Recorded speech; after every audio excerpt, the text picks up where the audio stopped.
রাম ও নারায়ণ রাম। প্রিয় গুরু ভাই বোনেরা, আবার আপনাদের কাছে ঠাকুরের তত্ত্বের ডালি নিয়ে উপস্থিত হলাম। পুরোটা শুনবেন, শেষে পুস্তক সূত্র বলা আছে। ভালো লাগলে সাবস্ক্রাইব করে দেবেন। রাম ও নারায়ণ রাম। ঠাকুর শ্রী শ্রী বালক ব্রহ্মচারী মহারাজ প্রশ্নোত্তরের মাধ্যমে তার অমূল্য তত্ত্ব তুলে ধরেছেন। সেই তত্ত্বেরই একটি প্রশ্ন, আমরা যে এসেছি, অর্থাৎ জীবজগৎ যে এসেছে, এই আসার প্রয়োজনীয়তা কী? এটা পর্ব 2। ঠাকুর বলছেন, এই যে চৈতন্যটা এসেছি আমরা, যেটা এই চৈতন্যটা কি? এই যে দেহটা দেখছো, জেনে রাখবে এই দেহের কোনো খোঁজ পাওয়া যায় না, এটার অস্তিত্ব খুঁজে পাওয়া যায় না। কিন্তু একটা খুঁজে পাওয়া যাচ্ছে, বুঝি এই যে উপলব্ধি করার যে বুদ্ধিটা, চৈতন্যটা এইটা আছে, তা তোমরা বুঝতে পারছো। কিন্তু কে বুঝতে পারছে তা বুঝতে পারছো না। এখন সেইটাকে বুঝতে বুঝতে যদি তোমরা যাও, তবে জায়গা মতন চলে যেতে পারবে। কেন বুঝতে দেওয়া হয় না? বুঝতে দিতে গেলেই আমরা আটক হয়ে যাব। আমাদের এই যে বুঝতে না দেওয়ার বুদ্ধিটা, পদ্ধতিটা কিসের জন্য? আমরা যে বুঝতে পারি না, আমরা বুঝতে পারছি, আছি, এইটুকুন যে বুঝতে পারছি, কিভাবে যে যাব, কোথায় যে কি, তা আর বুঝতে পারা যাচ্ছে না। কেন? টেনে নেওয়ার জন্য। আমরা কি করছি? তখনই বুঝতে যাই, বুঝার জন্য অগ্রসর হই। বুঝতে যাওয়ার যে পদ্ধতি এবং কাজটাই হলো ধ্যান ধারণা যোগসূত্র। এই সূত্র ধরে ধরে আমরা কি করছি? এই জাগতিক সমস্ত বিষয়বস্তুর সঙ্গে যুক্ত হয়ে যাচ্ছি। সেইটাই হলো ধ্বনি, সেইটাই হলো মন্ত্র। এই মন্ত্রকেই স্মরণ করে আমরা চৈতন্যকে, আমাদের প্রাণকে, মনকে কি করছি?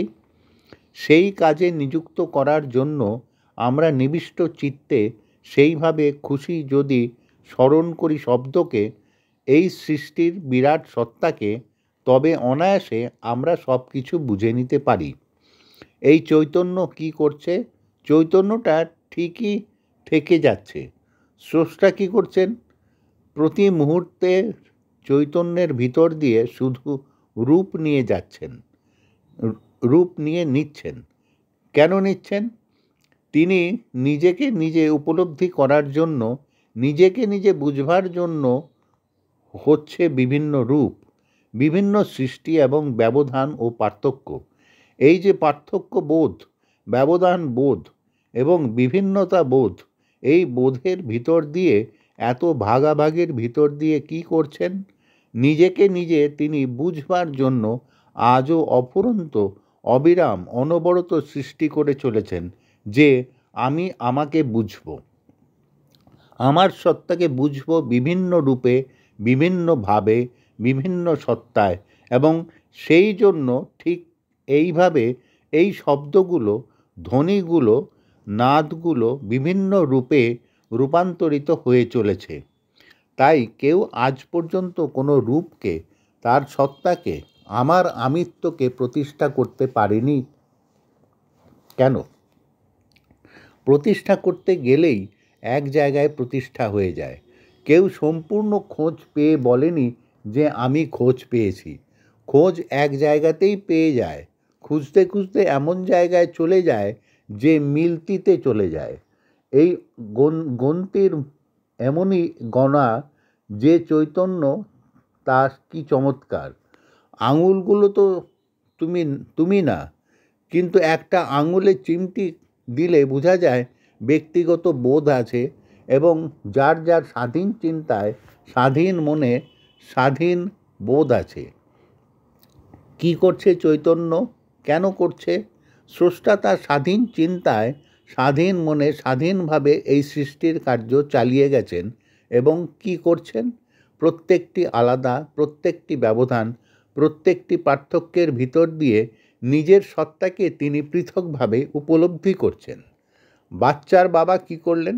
নিজের রক্ত দিয়ে বাচ্চা জন্মালেন, আবার সেই বাচ্চার সঙ্গে কথোপকথন করছেন, নিজের রক্তের সঙ্গে কথোপকথন করছেন।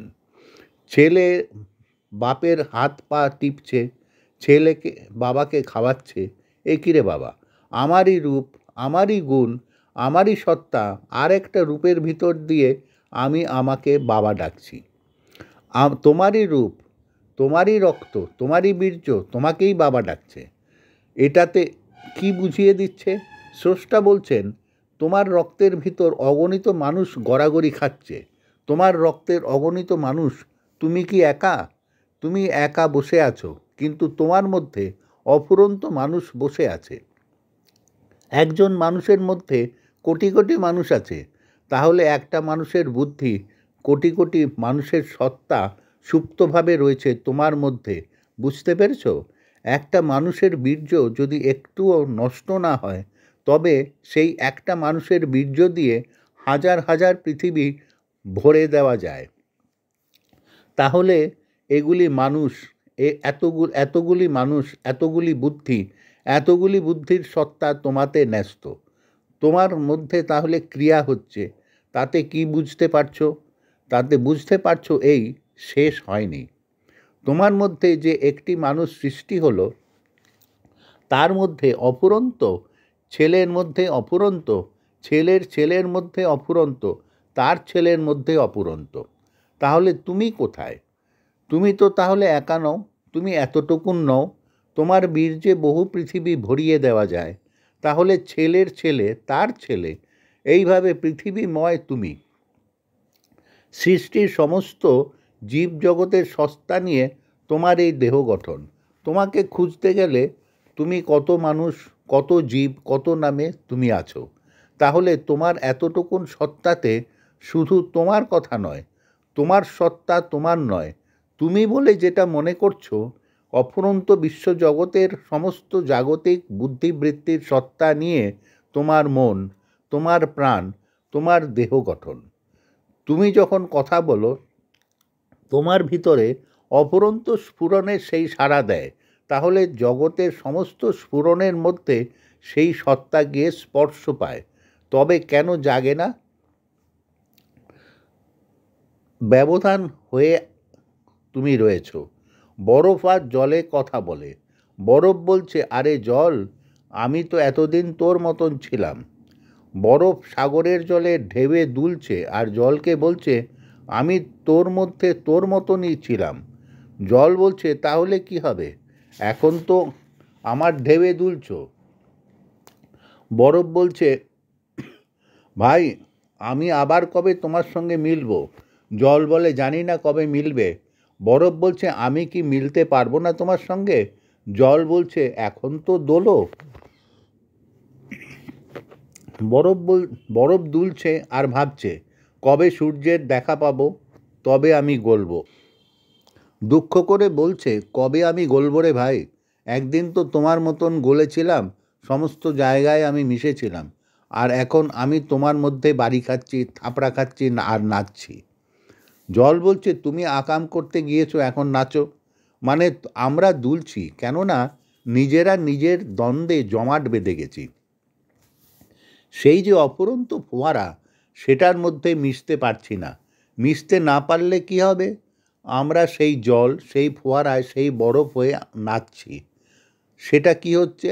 আলাদা হয়ে, ব্যবধান হয়ে, পার্থক্য হয়ে, ব্যক্তিত্ব রেখে, সত্তা রেখে আমরা উপলব্ধি করছি স্রষ্টার সেই শ্রেষ্ঠ বস্তুত্বের সন্ধানের স্বাদ।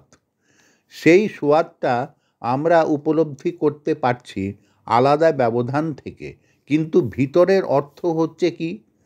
এক সুরে বাঁধা, এক সত্তায় বাঁধা, এবং সেই সুরটাই জমাট হয়ে বিভিন্ন রূপে রূপান্তরিত হয়ে এই পার্থক্য হয়ে রয়েছে, ব্যবধান হয়ে রয়েছে। এটাই হচ্ছে আমাদের কাজ। যেই কাজের মাধ্যমে, যেই সুরের মাধ্যমে আমরা এগিয়ে যেতে পারবো বিরাট সত্তায়, বিরাটভাবে। এবং সেই কাজ করার জন্যই, এবং পরিচয় করিয়ে দেওয়ার জন্যই এত রূপ, এত জগৎ, এত সৃষ্টি বিভিন্নভাবে সৃষ্টি হয়ে গেছে। এক কথা বলছিলাম, আরেকটা বলে চলেছি অন্যদিকে। এই পৃথিবীর সাথে সূর্যের, সূর্যের সাথে অন্যান্য গ্রহের একটা যোগাযোগ যে রয়েছে, একে অন্যের আকর্ষণে যে রয়েছে, উভয়ের যে আকর্ষণ শক্তি, এই শক্তিটা কিন্তু জাগ্রত। সূর্যের সাথে অন্যান্য গ্রহের একটা যোগাযোগ, এই যোগাযোগটা কিসের জন্য বলো তো? এই যোগাযোগটা হয়েছে এই জীবজগৎ, জীবে যখন ভরে যাবে, জগতে যখন জীব ভরপুর হয়ে যাবে, জীবের সিঁড়িটা কোথায়? স্বর্গের সিঁড়িটা কোথায়? কথায় বলে যে স্বর্গের সিঁড়ি, স্বর্গের সিঁড়ি তো আর এমনি দড়ি ফেলে করবে না। মানে স্বর্গের সিঁড়ি হলো এই যে আকর্ষণের মাঝে যে সিঁড়িটা রয়েছে, এই সিঁড়ি দিয়েই আমাদের যেতে হবে। এই সিঁড়িটা এমন সুন্দর, যদি একটা অণুবীক্ষণ যন্ত্র, মানে এই যন্ত্র নয়, একটা থাকলে এই যন্ত্র নয়, একটা থাকলে দেখতে একটা কি সুন্দর সিঁড়ির মতন রয়েছে, বড় অদ্ভুত। সেই লিফটের মতন নিয়ে যাবে, টানা হ্যাচড়া করে যেতে হবে না। সেই সিঁড়িটা কিসের জন্য?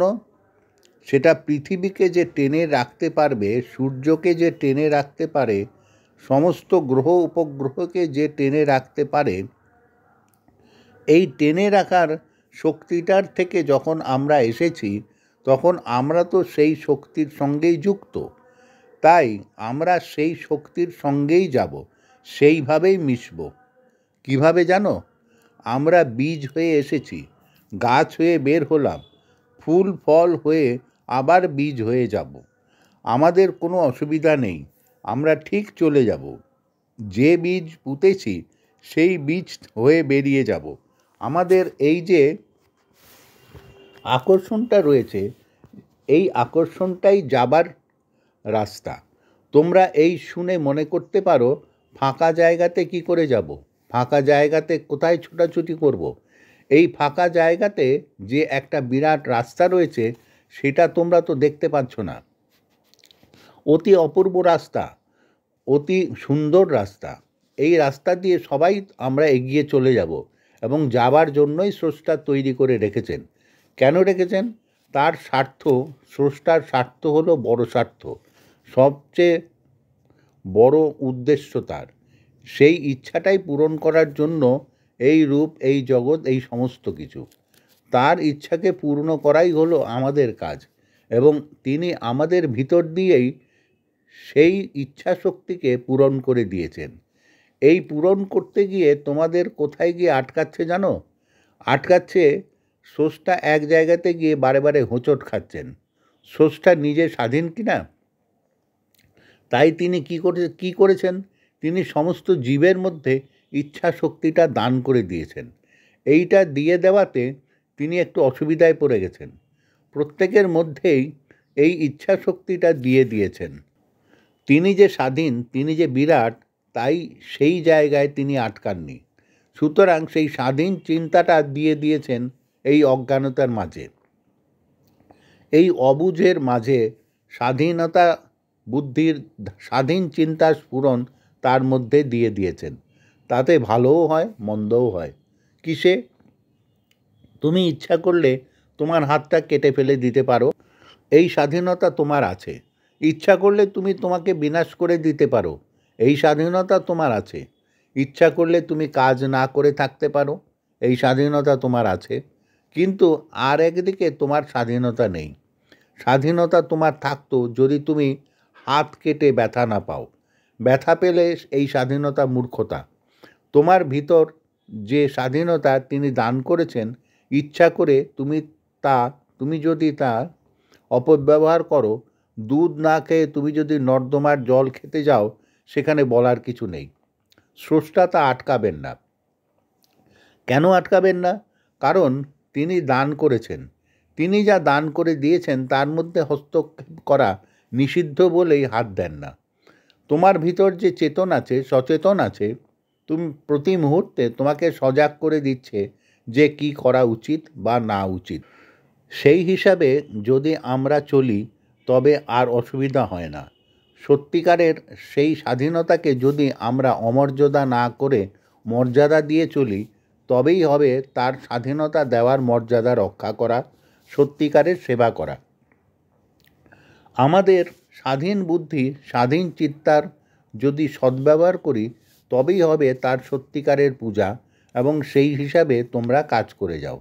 স্বাধীনতার যদি তোমরা সদ্ব্যবহার না করে পেঁচিয়ে পেঁচিয়ে যাও তবে তোমাদের হবে ঠিকই, কিন্তু অনেক দেরিতে গিয়ে তোমরা পৌঁছবে। সেখানে পৌঁছবে না এটা ঠিক নয়।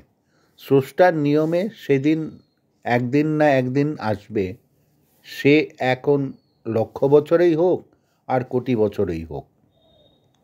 সেই আনন্দলোকে গিয়ে মিলবেই, এটা তার নিয়ম। কিন্তু সেজন্য কেউ প্রতীক্ষা করে থাকে না। যত তাড়াতাড়ি মিলন হয়, মিলনের সুরের সাথে প্রত্যেকে মিলতে চায় এবং জানতে চায়। প্রত্যেকের স্বাধীন চিন্তা, স্বাধীন বুদ্ধি, স্বাধীন সুর এবং সুরের ভিতর দিয়ে এগিয়ে যাওয়াই হচ্ছে আমাদের কাজ। তোমরা তারই পথিক, তোমরা তারই যাত্রিক। পর্ব শেষ। রাম ও নারায়ণ রাম। পুস্তক সূত্র তত্ত্ব জিজ্ঞাসা। বন্ধুরা, আপনাদের কেমন লাগলো সেটা কমেন্ট করে জানাবেন। আর আমাদের আরও দুটো চ্যানেল আছে, সেটা একটিতে ঠাকুরের নিজকণ্ঠের ভাষণ ও আরেকটিতে তত্ত্বের বিশ্লেষণ দেওয়া হয়। সেই লিঙ্ক দুটো ডেসক্রিপশন বক্সে দেওয়া আছে। রাম ও নারায়ণ রাম।